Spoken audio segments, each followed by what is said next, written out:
Welcome everybody to the Land Between the Meadows, a history of Kentucky.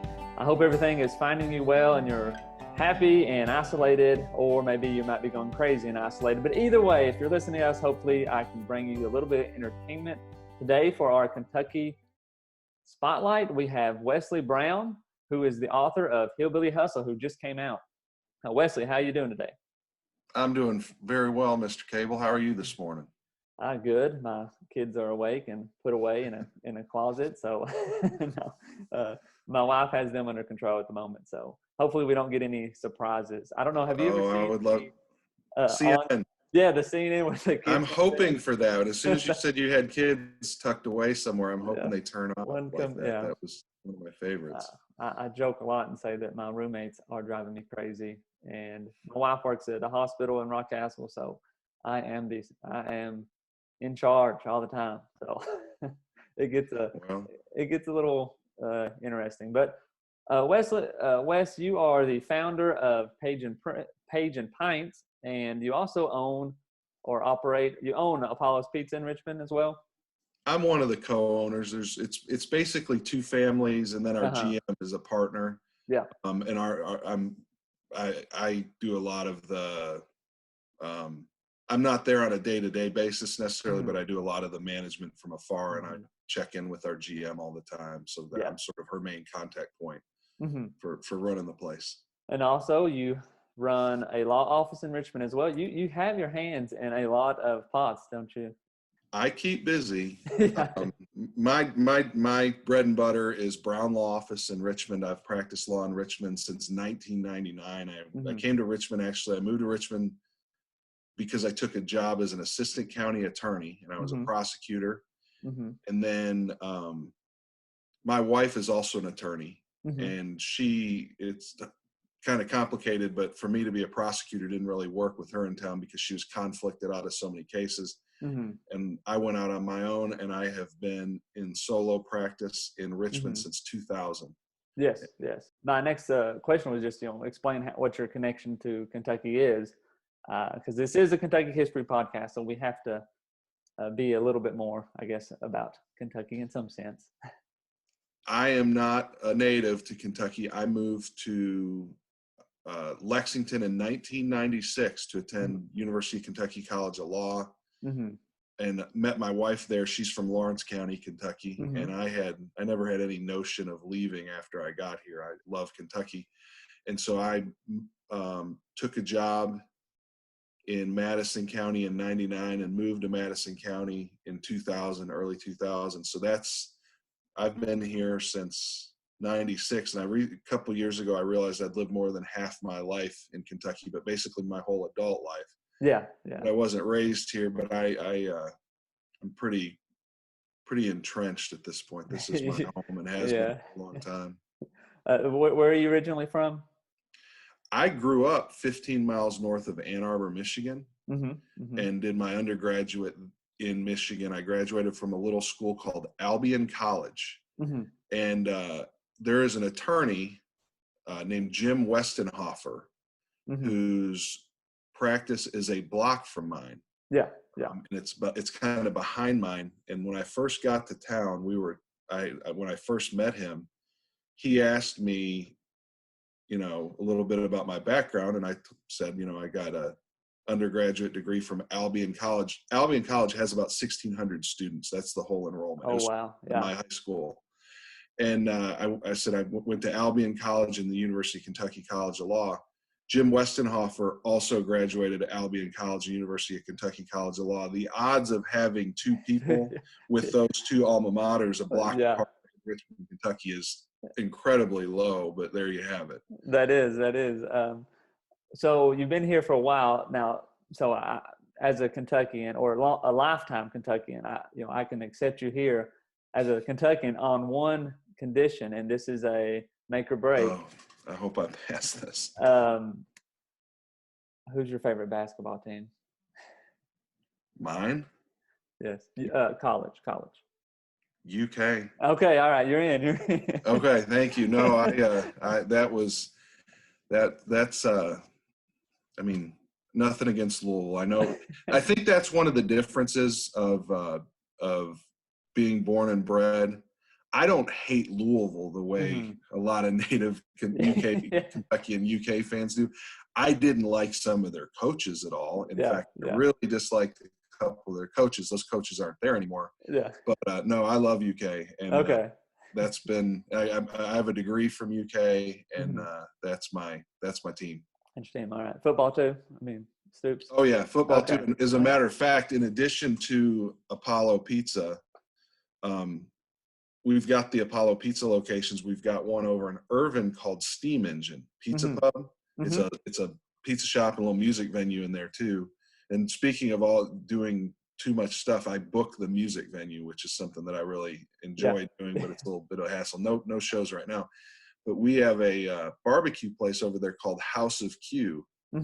And House of Q does a concession stand at Kroger Field, Kentucky Proud Park, also at the soccer and softball facilities at UK. So we're really entrenched in UK. And one of their important questions for me when we were courting them was, what's your connection to UK? Are you a UK fan? I'm like, I'm a grad. So anyway, we're also at EKU football as well. There, and Apollo is a big supporter of EKU. So we love EKU as well. But anyway, we are UK all the way. Let me put it this way. When I first met my wife, we were at a party and I didn't know her very well. And there was a UK game on and she was screaming at the television set. I remember they were playing Clemson. I don't think it came out very well. This was probably not, but this was in '96, and I was like, "Whoa, she's really into this." We couldn't be together if I wasn't diehard UK because it would not have flown with her. So that's a good story. You said, you know what, that lady that is really screaming at the TV about the football game is the one. She's mellowed with time, but it still comes back out from time to time when there's a particularly bad call. Yeah. Anyway. Well, my wife is from Eastern Kentucky, from Hazard. So. Okay, cool. It's all about basketball all the time. Well, not all the time, but. I did an event I did an online event just the other day. They have a really nice new bookshop there called Red Spotted Newt. Hazard has a really first-rate bookshop. They sell my book there, Hillbilly Hustle. They keep it in stock. But anyway, I really like Hazard. I was complaining that my physical trip got canceled, so I couldn't go eat at the Mexican restaurant. I always eat at the same Mexican restaurant. Which one? There's like 3 or 4. Oh Lord, I couldn't tell you the name. I don't know where it's located. Now I'm told there's a old restaurant in town in Hazard that I really need to go to. Has a color in the name or a wheel or something like that. I know what you're talking about, but I cannot think of it right off. My father-in-law really likes the Mexican restaurants, so we typically go to the Mexican restaurants or Applebee's, which is it's funny. I'll bring up in a little bit when we talk about your book a little bit more. Yeah, there's an Applebee's connection in the book. I'm not the biggest Applebee's fan in the world. Well, anyway, let's jump on a little bit about the book here before we get we get down too big of a UK rabbit hole, which is completely fine for me to talk about. So the book it takes place in Richmond, and it follows the character of Knox around. How much of yourself is in Knox, I guess, is my first question, because I mean I feel like you're in there a little bit at least, but what's your thought on that? It's hard to write any character that you're not in somewhat. Yeah. I'm maybe 10-15% Knox. Knox is a pretty eccentric person. I wrote him to be interesting, and I wrote him to be a little bit off the wall. Yeah. My friend who owned Apollo Pizza before we did, he passed away in 2012. It's not him either, but it's probably 10% him too. And I went out of my way to make him not be my friend either. But there's a lot of different people, and he's, Knox is probably 50 different people. Yeah. I was telling my wife, every female character I write, she's a percentage of that person. It's just really hard not to bring in things from your life. But I wrote a lot of, I don't know if people who don't write realize it, but to publish a book, most people who do it have written several. And usually your first book is this autobiographical thing that you pretend is a novel that is really based on you. And mine was no different. Mine was literally set at the University of Kentucky College of Law, and it was about a guy who shows up and goes to the law school. And I'm like, oh, it's a novel. It was 80% me and 80% true. Yeah. And then I wrote 2 more. I started writing novels when I was like, after my first year of law school, I think I was 23. And the more you write, the better you get at distancing yourself from the material and making it more fiction, truly fictional. Yeah. So because I said it in Richmond, I tried really hard not to have any characters that were real people. There may be aspects of real people, and I drew from real experience. And obviously, you know, having practiced law for over 20 years, I've seen a lot. I've been to court a lot. I've seen some interesting things in court. I've seen some interesting trials. I've watched some really amazing drug buy tapes, and this book is about some sort of nefarious characters. And when you watch those kind of videos, you see people who are living outside the law in their natural element, and they don't realize they're being recorded. And some of the things you hear them talk about and say are really amazing. That's one of the richest places I drew from. And then running the pizza shop, I'm not real hands-on in there like I used to be, but when we first opened it, anyone who's ever opened a new business, especially something like that, there was speculation online, like how long will Apollo stay open after it reopened? We were really heavily doubted. Yeah. I worked in pizza and restaurants, so I was the partner who would go in. I would work a full day in my law office, take my jacket and tie off, go next door, and for the first months we were open, I was working in the kitchen making pizzas. Yeah. Yeah. Well, I hung out with our staff for hours and hours on end. And so there's a lot of interaction between pizza shop employees. I was right there in it, and I worked in it coming up, but particularly in Richmond, Kentucky, I was really immersed in the pizza shop early. So a lot of the staff and stuff are drawn from, not directly, but aspects of working with our employees and stuff like that. Well, and I connected right off with the pizza scenario because I worked at Pizza Hut in Mount Vernon, and I just hated it. It was terrible. As we were talking earlier, I got my start at Pizza Hut as well. So many people who've worked in pizza worked at a Pizza Hut. What was your job at Pizza Hut? What'd you do? I was a cook. Hey, me too.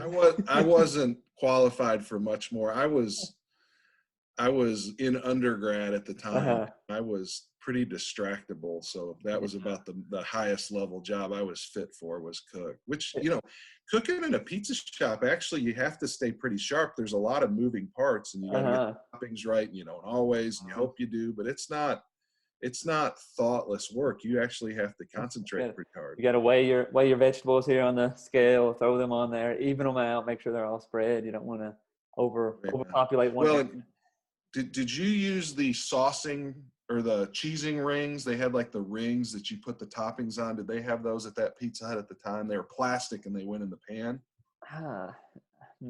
With the cheese? No, it was like shredded and we threw it on there. Well, they had these plastic rings that went around the outside of the pan so that you would distribute your sauce evenly? And cheese toppings evenly. Yeah. During rushes, I did this twice. I was in a rush and I got them topped, and I threw the pizza in the oven and went to make another one, and I forgot to take the plastic ring off. I did that twice. It was weeks apart, but it was just, on a Friday night when it's going crazy, you're just I finished the toppings, threw it in the oven. And the guy who was catching, you call it catching, the person at the other end of the oven when it's a conveyor belt, was like, "Who left the ring on the pan?" And I looked at it and saw it. I was like, "That was me." Oh gosh, yeah. The one thing I hated the most about it was leaving work and just being covered in grease and oil, and my pants. I mean, we always had to wear the khaki pants, and they were so greasy and nasty. Like my mom, my older brother worked there as well. He delivered pizzas, but my mom would wash our clothes separately because they were so just greasy and gross. It was there's actually a scene in the book where a new employee talks about how she likes the smell at first and doesn't realize how much she'll come to hate it later. Yeah. You know, it's funny, there's even certain toppings that I won't touch, and it's from my Pizza Hut days when I hated it. The two toppings that get into your hand the most that we use, onions and pineapple, go into your skin and they won't come out. And the way it works, just so people totally understand, is when you're working with the uncooked pizza, you have clean hands, but you don't necessarily have gloves on. At the back end, after it's cooked, then you have to handle everything with gloves. I put gloves on the front end because I didn't want onion and pineapple getting into my hands. That was the reason why I wore gloves the whole time. I just hated that feeling because, you know, 5 hours later you'd scratch your face and go, "Oh, my hand stinks." I don't know how much how many I guess horror stories you have at Pizza Hut, but it's very enlightening. I mean, some of the people I can remember vivid characters of people that I worked with at Pizza Hut that were just kind of just crazy, and you know, and it just with the book, some of the the characters in the book, you just kind of like, yeah, I know who that is. The lady, the name leaves me, that does the that Tori first is introduced to. I know a lady who was just like that worked at Pizza Hut. And one of the things that's reflected in the book is when you run an operation like that, you're trying to get this core group of employees who are reliable. Because you're always going to have a percentage of employees who are sort of transient, who come and go, and you keep rehiring those positions over and over again. So you have to build that base, and they're your reliable ones. And you see that in the book. They'll have no-shows and no-call, no-shows. And so then they have to drag in someone who's one of their key players to fill those gaps constantly. That's a real thing. You try to get your solid team in there, and then you hope to fill in around them reliable enough people to keep the wheels on. Well, most, we're to the point where we mostly keep the wheels on, and if we don't, we doesn't happen too often, but we'll give away some free pizzas and apologize and please come back. Yeah, but you're just never going to run with a pizza shop. It's never going to be 100% perfect. It's just not the nature. We'll waive your delivery fee. Just come back, please. But yeah, me, and you're talking about the stable. Me, my older brother, at the time, my brother's girlfriend, my first cousin, all worked there within like a few years, and actually my other first cousin, she worked there too. But we had us that all kind of worked there in the middle of our high school careers. And then you also had the crazy lady who worked there and flashed us in the back of the that lady. We have a lot of cameras. That's different now. That would not float these days. But there's certain things you can put up with. This is out there. Apollo Pizza back in the old days, and this is the sort of the books where the book kind of gets its main theme. Before we owned it, and we don't know who was behind it or if it was exactly who in Apollo did it. You could buy pot at Apollo Pizza. It was a marijuana. It was a place where you could buy marijuana. And Hillbilly Hustle, the book, is about a pizza shop in Richmond, Kentucky on South 2nd Street where you can buy marijuana. That's the basis of the book. And, we have to decide what we can and can't put up with. And I just to be very blunt, and I don't think it's a big secret, you couldn't staff a kitchen at a pizza shop if you drug tested for marijuana. I'm not saying how many of pizza cooks smoke pot, but it's not a small number. And you just have, obviously you don't want them coming to work under the influence, and we monitor for that, but we're fairly aware that that's something that is fairly popular among certain parts of our staff, particularly in the kitchen. and you kind of have to decide what is okay and what's not okay. And if you didn't hire kids who like to smoke pot to work at a pizza shop, you would not have a pizza shop in Kentucky. You just wouldn't. So, No. But occasionally when the toppings are wrong on a pizza, you kind of go, oh, that's the downside, because the sharpness is not always 100% with some of the guys. Yeah. On another note, another question that I guess looking at Kentucky a lot and Kentucky's history and just the culture you may find here and there, McKee comes up, and whenever I first reached out to you, I said, whenever I saw McKee, that the main character was going to McKee, I was like, oh man, I'm hooked. They're going to McKee. But my question is, did you feel any kind of hesitation or a doubt, or maybe I don't want to do this, in a sense that I'm from Rockcastle, and there's always this stereotype of Jackson County or of McKee, of, you don't want to go to McKee because that place is, they're different back there. They have the stereotype that's kind of, I guess, hillbilly, if you want to say it like that, hillbilly stereotype that you. We're going to have a tour. Yes. That happened. All right. Yeah. Kids Bop World Tour. Is Kids Bop your favorite? Mm-hmm. Okay. What's your name? What is your name? I'm Wes. How are you this morning? Wesley Browne. Pretty close. Yes, she's a good reader. Well, cool. All right, you go back with mommy? Yes. Well, I don't know. That was cute enough. I guess we might want to leave it in. For people who don't know, we talked beforehand. I was hoping for that moment with a stray child making it on the screen, and it happened. I'm excited for it. Yeah. I'm glad it took place. All right. Well, back to our more serious question. Sure. But anyway, like, as far as Jackson County, there's that stereotype. Was there any moment that you said, you know what, that's a bit stereotypical, I don't want to go there, or you were like, listen, this is true, I'm rolling with it? I tried not to give in to obvious stereotypes, but I also wanted to be honest. Yes. So, and I tried to write my characters nuanced, and I've actually been really grateful. The feedback I've gotten is people feel like it captures everything. Now, it's a little bit dramatic. You don't write books about average folks. True. You got some sort of extraordinary characters. And, the antagonist in this is a guy named Burl Spoon. Mm-hmm. He's a drug lord to an extent. He's got a marijuana operation. Some people say it's not a drug. I'm not going to argue. Yeah. It's kind of on the fence at this point about exactly what is marijuana. How do we classify marijuana? Mm-hmm.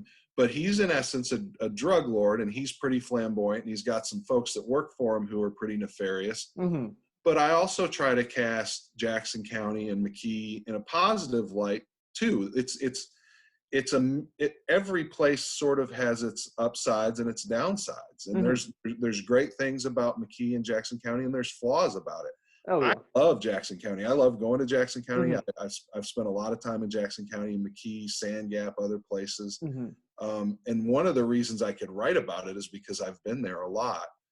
But I'm also not going to Pollyanna it up and have it be unrealistically virtuous in all ways. One of the things that is true in the book is I've played poker pretty seriously for a long time. Yeah. Not as much lately, but I used to back when. Played in the World Series of Poker, made the money of the World Series of Poker back in 2007. I played pretty seriously, and I played in all of the backroom games I could find in this area, and I really enjoyed doing it. And I was actually at a game that I played regularly down in Big Hill, which if you know the geography of it, and I know you certainly know the geography, it's Big Hill sits at the foot of Big Hill leading into Jackson County, and that's kind of one of the crossroads of the book that they pass by several times. I was at a game down there that a buddy of mine put on at a little business there, and it was a legal game. I want to make sure I pronounce that correctly. It was above board. It was conducted, within the law. But there was a guy there from McKee, and he was encouraging me to go to a game in McKee that was quote, over the pool hall in McKee. Yeah. And I got interested, and I was kind of taking it down and seeing what day and time and all that stuff. And the game finally breaks up. And my buddy who put the game on in Big Hill, he said, don't go to that game in McKee. Yeah. You're either going to get cheated and lose your money, or if you win, you're going to get robbed. Yeah. I didn't go to the game. Yeah, yeah. And I put that in the book, and I did have some mild concern about it, you know, casting McKee that way. And it's funny, a couple of weeks ago, I was talking to a young person who works for me, and he's a pool player. And I didn't put it over a pool hall. I actually put it over an arcade. I wanted it to be a little bit different. I didn't want it to be right on the nose. But anyway, this pool player, the young man that I know that plays pool, said, and had read the book, and he's like, oh my God, I went to the pool hall in McKee. Yeah. And we played, and we kept winning, and they kept wanting to go double or nothing. And he said, finally, my buddy and I had won a lot of money. And we got chased down the street by the guys we beat trying to get their money back. And he's like, that, he's like, that's real. He's like, that he's like, he wasn't blaming it on the pool hall, but the players there, he's like, we're going to take my money back. And I don't think that's just a McKee thing. I think there's a lot of places you could go in any state where there's going to be some unsavory characters. You know, I hope I didn't linger on that. But, you know, in this book, the drama is the bad guys happen to be in Jackson County. There's good guys in Jackson County. Those don't happen to be the folks that are the subject of this book. So one of my writing teachers who taught me at the Appalachian Writers Workshop was Silas House. Yes, yes. And Silas is very in tune to how Appalachia is portrayed, and if he's unhappy with it, he sounds off. And he was one of the people who got an advanced reader copy, and it was very important to me. And he's one of several people. There's some other authors who looked at it, Kayla Ray Whitaker, Mark Powell, some other folks who read it. But Silas was very happy with it. He said it was very true to life and fair, and he said it's not condescending, it's not, you know, negative to this region, it's just even-handed. And he was very pleased with it. We did an event together, and he has helped me with the launch, and so I was very much conscious of that, and tried really hard to be right and fair but genuine, and hopefully I hit the mark. The folks that I was concerned with have given it the approval, and that meant a lot to me. Yeah, and I bring it up just because, you know, from Rockcastle, I went to barbershops where they're talking about, you know, going and playing poker here or there or wherever, and it's everywhere. It's not just Jackson County, but it's one of those things you think about, especially, I don't know what you consider Eastern Kentucky, but, you know, you don't want to, I guess, be negative towards Eastern Kentucky or anything like that. I really was conscious of that. And part of that is because I'm not a native to Kentucky. So there's this balance between being genuine and real and interesting, telling a good story. Yeah. But if everything is sunshine and roses and everybody's a really grade A, great person, and you don't have a very interesting story. No, so I had to balance those two things. Yeah. And being from Rockcastle and in high school, Jackson County was one of our rivals. So, you know. I will just say I love Jackson County. Jackson County is a beautifully imperfect place, and that describes probably every county in Kentucky and probably every, you know, a lot of counties in a lot of states. So yeah. And I have a friend. He's actually one of our car salesmen. Sold us a car. And I met him in college, but he's from Jackson County, old Brad Sandlin, and he was a big time poker player as well. But he may have played that game that I didn't go to. He may have. Literally, I send my protagonist Knox Thompson to the game I didn't attend. That's how the book starts.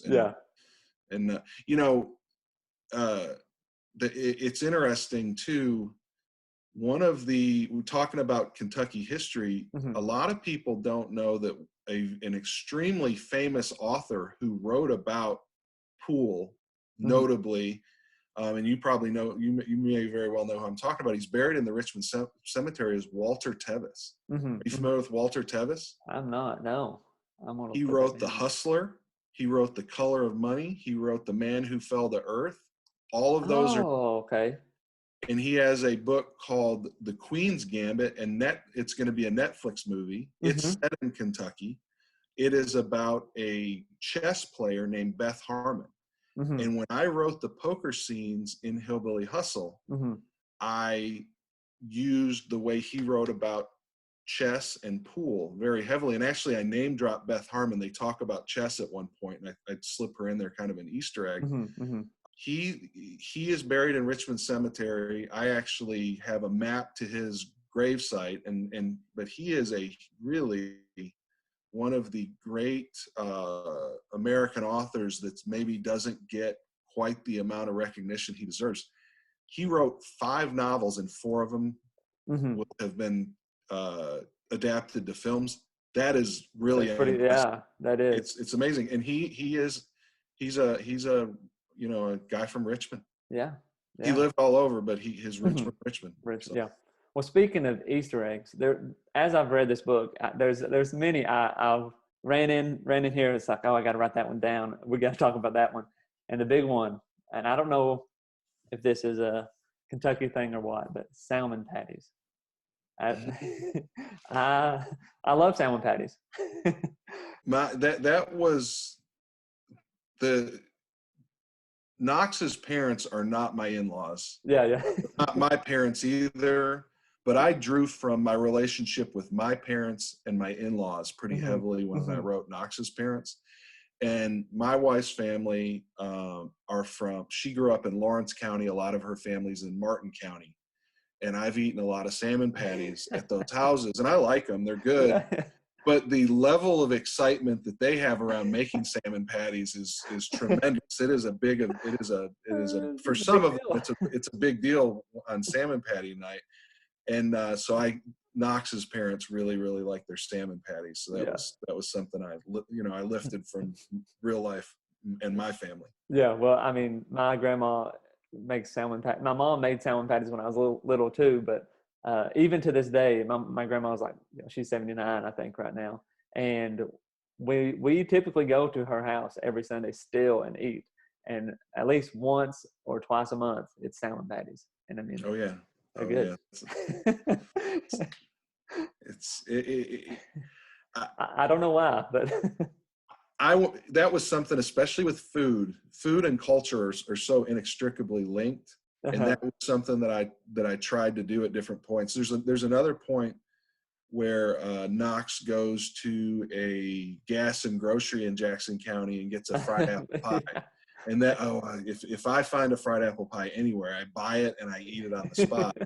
And so that was another thing that was drawn from life. The Frosty-ette and Sand Gap. He talks about getting a shake. That's another thing that I love to do. Yeah. So you were asking how much of me is in Knox, the fried apple pie, the milkshake, and that sort of thing. All the food aspects are. Some of those things are me.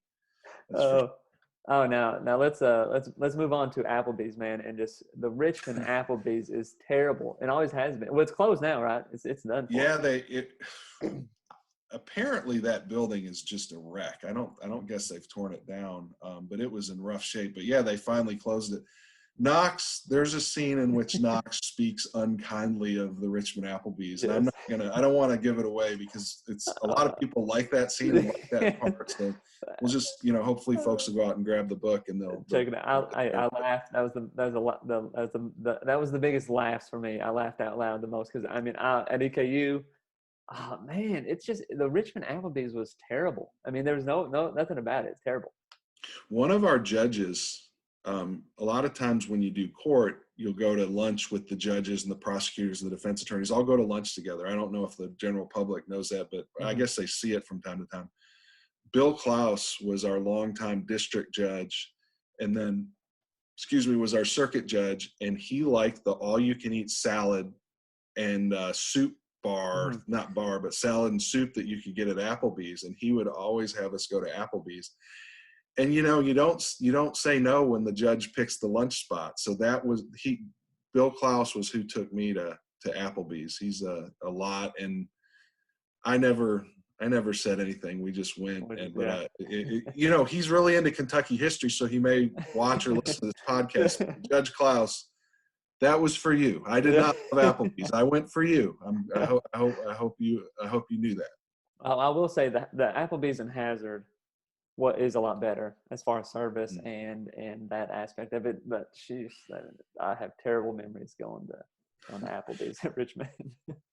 Well, that long nightmare is over. I think it's done for good. Another few things you mentioned midi-chlorians, which I don't know how many people. You a Star Wars fan, or is that just you threw it in there? No, I'm a Star Wars fan. That's actually one of my least favorite things in Star Wars. But it just for that scene. A lot of times when I write, I'm off the cuffing stuff and I'm thinking of different things. And I was talking earlier about Silas House and him being very supportive of this book. One of the things that he liked was the amount of pop culture that was in it. Yeah. Because he talked about the fact that, a lot of Appalachian books and a lot of the portrayals of Appalachia are as if it's not like the rest of the country and like we don't consume the same media and love the same things. For people who don't know, it is a count in the Jedi, and the higher it is, the more powerful they are. And people hated that. Like that had never been a thing before. It was one of those George Lucas revisionist things, but there's a reference to someone having high midi-chlorians in the kitchen. And it is, I almost didn't use it because I do hate the midi-chlorians, but it seemed to go with Knox's character. I feel like on an off-the-wall reference like that. Yeah, and I feel like Knox probably doesn't like the midi-chlorians either. It just he wouldn't. He would not. The Star Wars reference. Anybody who likes Star Wars or has ever watched Star Wars gets that reference and is like, oh gosh, midi-chlorians.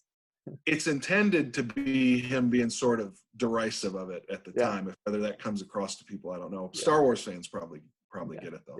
Yeah. Did you like the new ones? The first one was okay, but I thought it was awfully derivative of A New Hope, the original Star Wars Episode 4. The middle one that people lambasted, I actually thought was the best of the three. And the third one, I was not super in love with the storytelling and the way they wrapped it up. My favorite of the more recent Star Wars movies, and arguably one of my top couple of all time, is Rogue One. Oh yeah, it is.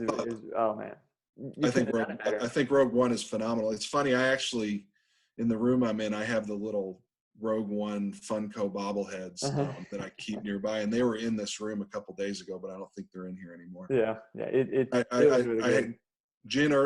I actually have been reading because we're in quarantine, I've been reading the entirety of Hillbilly Hustle on Facebook Live on the Hillbilly Hustle a novel page. Yeah. And the first couple times, Jyn Erso was on my desk, and I had a couple people notice that I have Jyn Erso with me. Yeah. So yeah. Anyway, we'll get off Star Wars. The nerd we have descended. The nerd. Yes.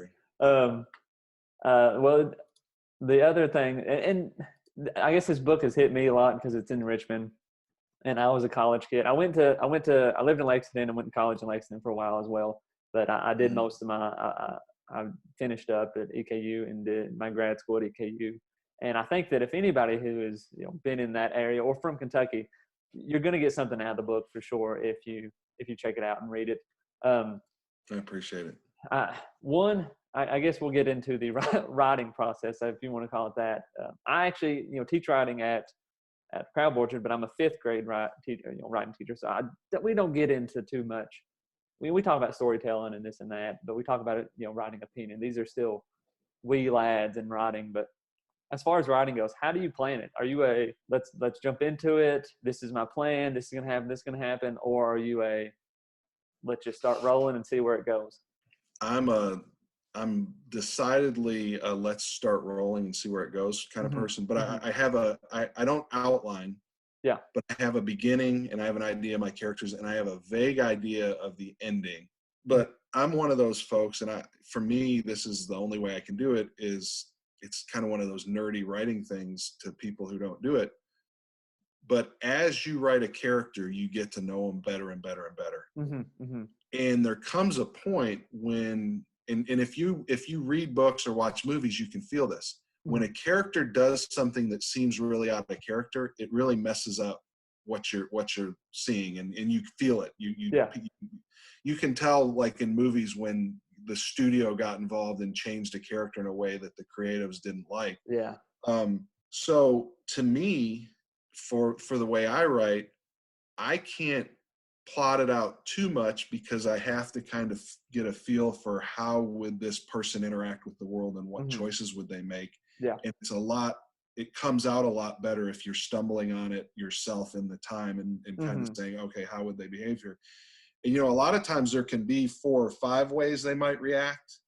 And as a writer, you go, okay, but which one's going to be going to give me the most tension and suspense? And you pick that route. Yeah. I want to backtrack a little bit, though. I mentioned that I wrote starting in my early 20s. Yeah. But I realized that I loved to write when I was 3rd, 4th, 5th grade in elementary school. And I really got into it. They would assign, 200 words and I'd write 1,000. And I was a third born to a family where my brother and sister were really, really good students. And I wasn't as good a student when I was young, but I loved writing. I wasn't very well behaved at all. And I got in trouble a lot, and I talked too much in class, and we can go back about why I shouldn't have done that. Yeah. But my teachers figured out that I loved writing, and they would actually use it as a way to engage me and get me into it. And they would tell me writing day was coming up and this and that. They would give me special opportunities. And it was something that I guess I showed a certain aptitude for young, because my teachers would say to me, I showed this to a friend and they thought it was really good. And that meant a lot to me. And I always wanted to be a writer after that. That was the thing I loved to do. Now I didn't end up getting an MFA. I wound up going to law school, but it was always within me that I wanted to write. So what I'm saying is, teaching 5th graders writing to me is hugely important, and it sticks with them. And the influence I got from my teachers at that age, they're the reason why I stayed with it. And I love it. It's one of my favorite things to do. I'm a reader and a writer, but I think so fondly of writing class back when I was. So I think you're doing God's work there, man. Oh, thank you. That's wonderful. Oh, well, I'll put you on spot here. Maybe whenever we have class again, you can do a guest spot. I'd be happy to. I dabble in books for younger readers as well. They're not. I haven't published one yet. I don't think the subject matter of Hillbilly Hustle probably fit for your class, but I play around with writing for kids, and it's pretty zany and off the wall. Hope they'd be okay with that. But everything I write has a certain amount of levity in it. That's sort of who I am. And I like to combine serious topics with levity. And my kids' stuff is pretty goofy. So anyway, I'd love to. I'd be happy to. As far as 5th grade goes, we read Hunger Games. We read Harry Potter. We do it all. I've read all those things. I love that stuff. I have kids too. They're getting a little older, and they went through the school district here in Madison County. But we all read a lot of the same stuff. The whole house reads those things. So well, that brings me to another big question: who's your favorite writer? You got a favorite writer that sticks out, or I mean, I could name plenty of writers and books. That's what I struggle with narrowing it down. The writer that I've read for the longest, who's influenced me, and I still enjoy everything he puts out, is probably Richard Russo. And it's funny because he writes about small towns up east, in New York and in the New England area and that sort of thing. So it's a little bit different, but I absolutely love Richard Russo. And this book originally was a first-person manuscript, and I made it third-person. It was because I was influenced by a book of his that I was reading, and I realized mine would be better that way. But Richard Russo would be big. But then, I've been really influenced by local writers from this area as well. So that's probably the longest term one. I get this gets compared to Elmore Leonard a lot. Yeah. And I read a lot of Elmore Leonard when I was young. And Elmore Leonard actually is from near where I'm from. But then he wrote like the stuff about Raylan Givens and Kentucky and stuff. So that has been very flattering to me to get compared to Elmore Leonard too. Yeah. Even though I don't really think I'm, exactly like Elmore Leonard, I admire him a lot. And he writes the same way that I like to write, which is Elmore Leonard did not outline. He said he would push the people out the door and see where they went. And I follow behind on that. I think that works for me. Yeah. Yeah.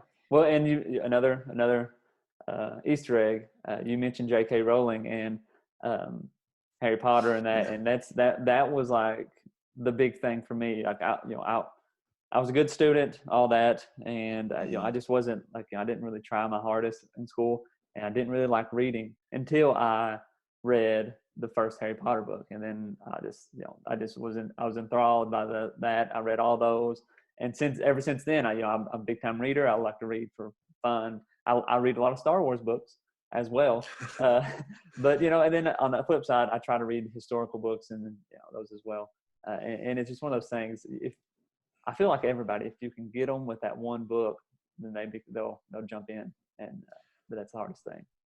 And it's harder to get boys to read than girls. I'm sure you know. It is. The statistics show boys kind of tune out. So that and I said I dabble in writing kids books. I actually I did that more when my oldest son, who's now at University of Kentucky, there you go Cats. Yeah.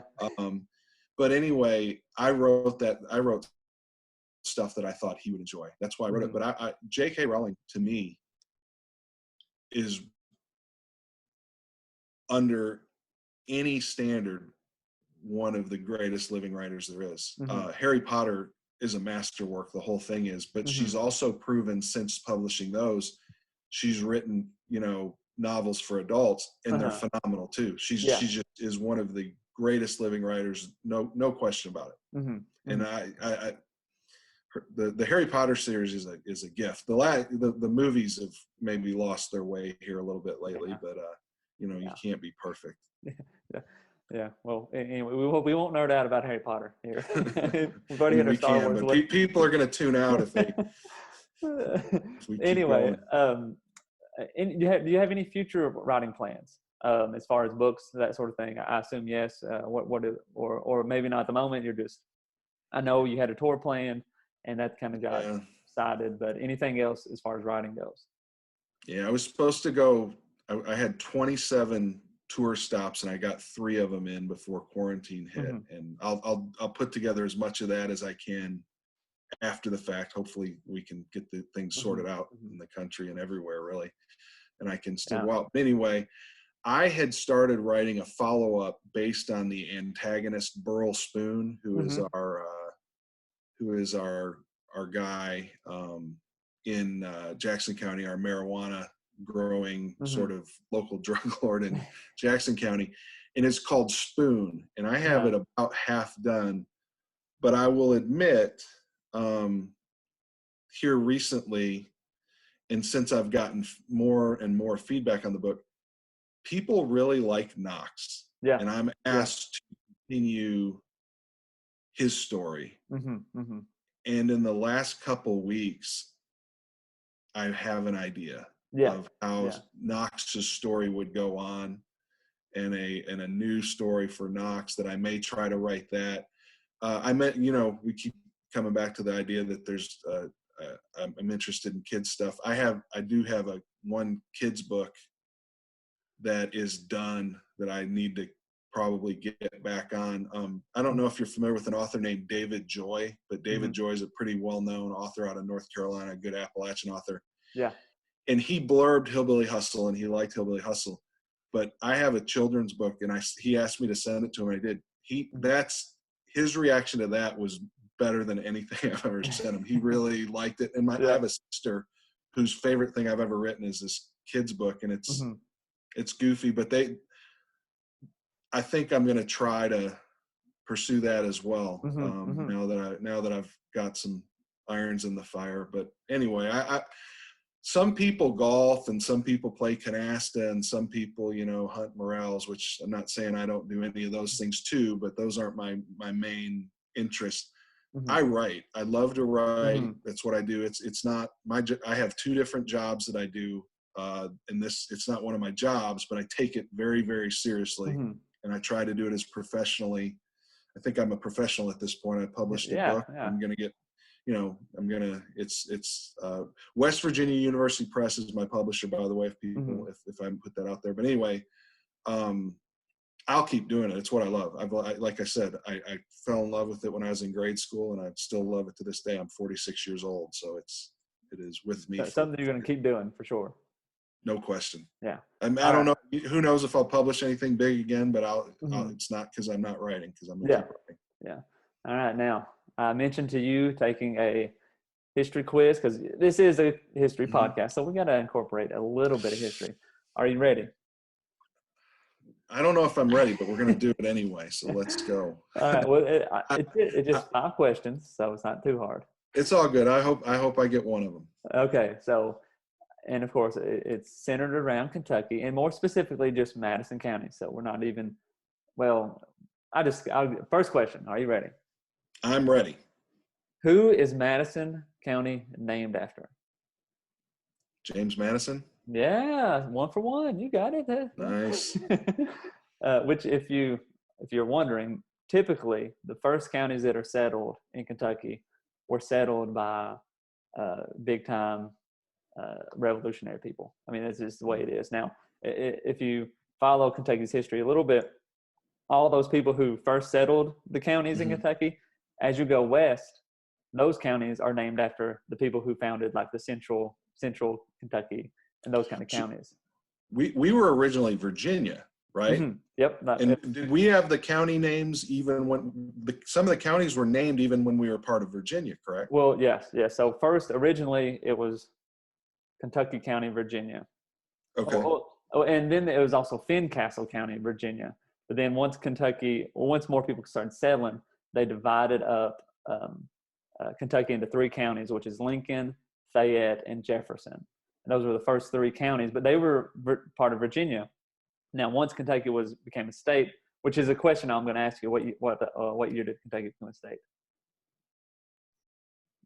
1856. 1773. I don't know. Yeah, close.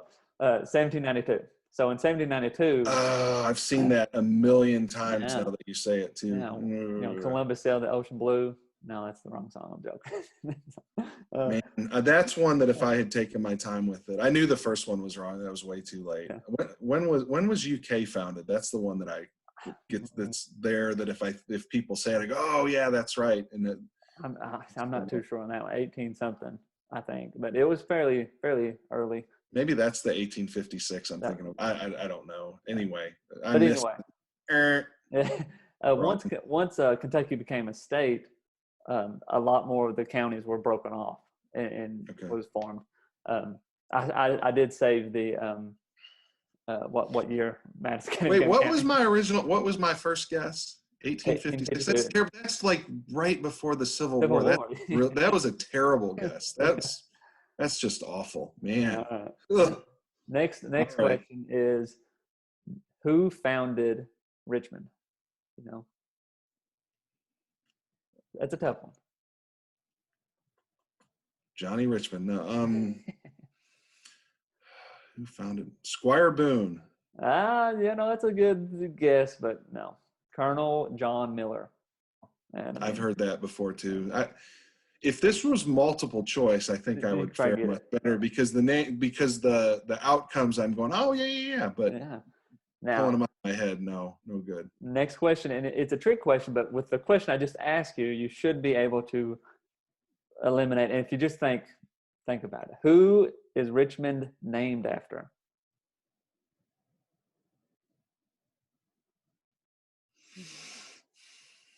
I'll give you a hint. It's a trick question. So it's technically not a who. It's named after Richmond, Virginia. Bingo! Yeah, Richmond, Virginia. The hint helped. The hint helped a lot. Mainly, John Miller was from Richmond, Virginia, and so the county seat was originally not Richmond. It was. It was probably Boonesboro originally. I think it was. It wasn't. I don't think it was Kirksville. It was something like that. I can't remember. Mm-hmm. Here's where I'm like, I kind of have a vague idea of something, but the county seat was not originally Richmond, and I think they moved it. Mm-hmm. Mm-hmm. But man, it's escaping me.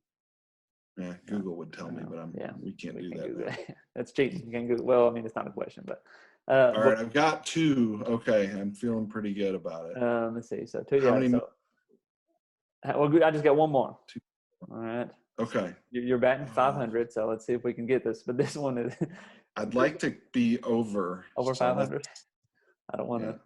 What is Berea named after? I say what because it's not a person. It's not a place in the United States either, which kind of makes it even harder. I don't know. Don't know. I'll give you. I'm trying to think of a hint to give you. You would probably hear this maybe on a Sunday. I don't know. Someone from the Bible? A place from the Bible. So it's actually from a verse in the Bible. Acts 17:10 is where they get the name from. It's a biblical place. Berea was supposed to be a place of like welcoming and understanding. I will admit on that one, I was in the woods completely. Yeah. Well, it's a tough one. And when I made these up, I was like, that's probably the hardest one. I'll save it for the end. But good job. Good job. I'm glad I at least didn't go over. Yeah. Thank you for the hint on that one. Well, we'll wrap it up with that quiz. You passed in my mind, so you're good. You got at least 2 questions right. But great. That's one thing I thought, man, that would be something that we could always connect to history when we have a guest on, give them a few questions. I did not do that with the first guest, so you are my first guinea pig as far as that goes. Wes, you can find your book, and I'll mention these. I may get a few of them. I may I may not have them all here, but you can buy the book on Amazon, Barnes & Noble, Joseph Beth Bookstore, the West Virginia University Press as well. You can also go to wesleybrowne.com, correct? And any other places? wesleybrowne.com. It's on the screen there. Wait, I'm going to point at it. There's an E. Oh, that looks awful. I shouldn't have done that. Just a big ugly hand. There's an E on the end of it. You can buy. Joseph Beth is great. They should still have signed copies, and they will ship them. Carmichael's in. Can you see this? Is it showing it on the screen? Yeah, there you go. Okay, there we go. Carmichael's, and then some of these are places where I was supposed to go on my tour. And a great place to buy is bookshop.org. It is like the independent bookshops version of Amazon. It's a really great place. There's a little discount on all their books too. They give you a good rate, and they share. Especially in these times, it's really important to support your local businesses. Amazon is not having any trouble. Amazon has all the money they need. Bookshop.org is really an incredible place. And one of the things they let you do is I have my own shop. There's the Wesley Browne shop as an author. You can do that. Yeah. Where I make recommendations. And I have recommendations of Kentucky books, Appalachian books, and then just my favorites from anywhere. So if I just type in Wesley Browne here, I really don't know. I've never done it. You may just get my book if you do that. We'll see. But one of the things, the search feature, there's me. There you go. Check shops. See that link that says shops? Yeah. There I am. There's my shop. That's the first time I've done it. So if you want to go in there. There you go. There's some recommendations. Cool. Kentucky favorites, regional, but I also go elsewhere. But anyway, as you can see, the prices are competitive on stuff. And there's a lot of there's Walter Tevis, the Queen's Gambit, one of my favorites. And anyway, I'm not the only one who has a shop either. If you have there's a lot of different authors who have some really cool shops, and I actually go through here to cruise new books, but and you can see at the top it says this has only been open for a matter of weeks, maybe a month. Wow. They have sent almost $750,000 to local bookshops that they wouldn't otherwise get. So Bookshop, I'm really happy with Bookshop, and it gives our local shops a chance against Amazon. They say if they capture 1 to 2% of the sales that Amazon diverts, that's just huge for them. So we try to send people that way. Yeah, that's really cool. And I don't know if you ever. I always have this problem when there's a bookshop close or a book sale or something. I want to go in there and browse around, and my wife's like, "You already have enough books to read. Why are you going to go buy another one?" But you never know. I'm not a scientist, but they say there's benefits to having a big stack of books, and that you should die with unread books at your bedside. That you should always have a lineup, and I'm a big believer in it. Not just because I wrote a book and I want mine in that stack, but also because one thing that I thought about earlier, and I would like to just touch on too, because this is a Kentucky history. You were talking about being fair to Jackson County and the pains I took to do that, but not just Jackson County, everywhere. The title Hillbilly Hustle was one that when that came up as a title, the question becomes, do you want to use the word hillbilly? And you've read the book, but hillbilly in this and hustle are both used as positives. And my intention there was something of a counter. I'm not a fan of hillbilly elegy at all. And some of the ways it's kind of stereotypes people after a narrow view of people. So the reason it's hillbilly hustle is the folks in the book, whether they're not all necessarily savory characters, but they are very hardworking people who are hustling, who are busting butt. And that is what I think people miss about Kentucky and Appalachia, is you can always pick out people from anywhere who maybe aren't thriving and aren't trying as hard, but everybody that I know that prospers here, they bust tail. And so that's what Hillbilly Hustle is about. And one of the things I've really been happy with. Oh, here we go.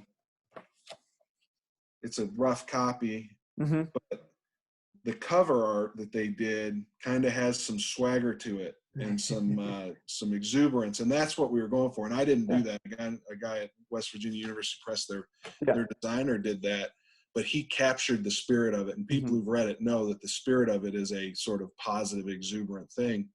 But anyway, that was something I was thinking about a little bit when we were talking about not furthering stereotypes. As I was going for quite the opposite with Hillbilly. Yeah, and I think you do a good job as well, as far as that goes. And that's the thing. Typically, and I've watched documentaries upon documentaries about Eastern Kentucky, and you get that stereotype that you kind of want to get away with. But like, I've seen people too that use the word hillbilly as an enduring thing. Like, I'm a hillbilly, and they take pride in it. And that's good. Younger people, and I don't mean young people, but people 50 and under. The first person I heard who really embraced hillbilly in a big way was Silas House. Yeah.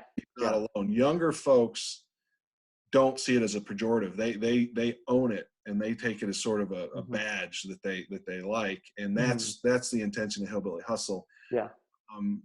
Whether the outside world all necessarily see it that way, I don't know. But the one way to get there is to keep being proud and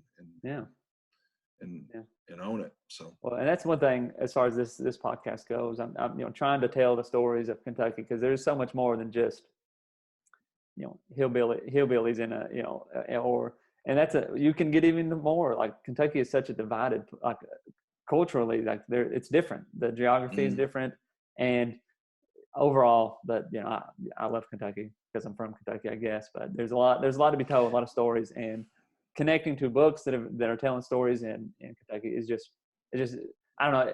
That's the thing. I saw your book, started reading it, and I was like, man, this is great. I love the book, I guess is what I'm saying. Thank you very much. I appreciate it. I wanted to show Kentucky, a subculture in Kentucky that most people don't see, that is more diverse, is very different from what people see. And that's actually national reviewers. This has been reviewed by Publishers Weekly and Kirkus Reviews and Book List and other national reviewers. And they talk about, and I was very proud of the fact they talk about how it's nuanced and it's many layered and that sort of thing. That's what I was going for. That's what I wanted to show. And I was very gratifying to see that they're getting it, that this is not a stereotypical Kentucky book, and it does not show Kentucky in the light that I think people are expecting. But I tried very hard to make it genuine, and I've gotten back from folks that are like, no, this is the real deal. You hit it. And that makes me very proud. I just, trying to get in as many hands and in front of as many readers as I can. Well, I mean, if you're listening, if you're one of our listeners, check it out for sure. We'll wrap things up here. You can connect to us, at KY History Pod on Twitter or on Facebook. We have a Facebook page. You can check that out. And we started recently our Kentucky History channel on YouTube. You can check that out as well. Share it out on whatever platform you may get. Wes, how do they connect to you? WesleyBrowne.com. Brown has an E on the end. Or the easiest thing, I'm not the biggest Facebook fan, but it's sort of a necessary evil, and is the best place to go would be Hillbilly Hustle - a novel. And you can reach me there. Everything about the book is on the website or on the Facebook page. And as I said, I'm literally during quarantine, just for something to do, and because I couldn't go out on tour, I'm literally reading the entire book. I'm a little more than halfway through it on Facebook Live, and I just catch a little time each day and read it. But those are the ways you can reach out. I'll get those. In fact, I know we connected through the Facebook page. Yes, we've communicated about all this, so that works. Or you can shoot me an email through the website. I'm happy to hear from people. If someone has a book club and they want to read Hillbilly Hustle, I will FaceTime with your book club. Be happy to do it. Awesome. So I've actually got one professor at EKU who's going to teach Hillbilly Hustle to her English class in the fall. Yeah. And I've agreed I'm going to go meet with her class. I'd be happy to go to Crab Orchard and meet with your young writers. I'd love to work with them. But I'm busy, but I make time for all that stuff. I love it. All right. Well, that's awesome. Where I know you mentioned this before, but is it on Monday? You said you were doing the workshop, or is that correct?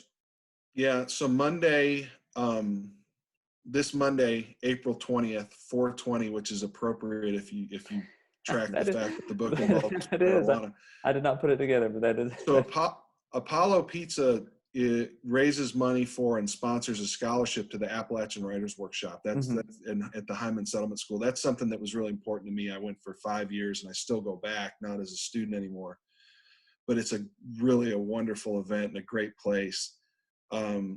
Usually it's an in-person, we do an in-person fundraiser, but this year we can't. So starting on April 20th, which is Monday through Friday, we are doing a virtual series of readings through the Hyman Settlement School Facebook page. And Monday, I will be talking to Colin McCann, the National Book Award winner for Let the Great World Spin, about his new book, A Paragon. I struggle with pronunciation. It's a tough one to pronounce, yes. But anyway, Silas House is going to be on one night. Wiley Cash is going to be on one night. Robert Guyte, Crystal Wilkinson, and Up From Some Dirt, Ron Davis, Karen McElmurray, Carter Sickles, Leah Hampton, Annette Clapsaddle, and on and on. Several of the writers are people who've come through the workshop or instructors and that sort of thing, but it's a week long.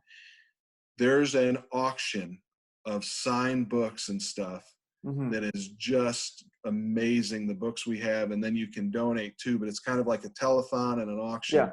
And we're doing these readings to raise awareness. We're trying to raise a scholarship to send someone to the Appalachian Writers Workshop who couldn't otherwise go due to financial constraint. So that starts Monday, April 20th of 2020. I don't know how long this will stay up on your page, so we'll give some time context, but that's 2 days away from when we're recording. All right. That sounds good.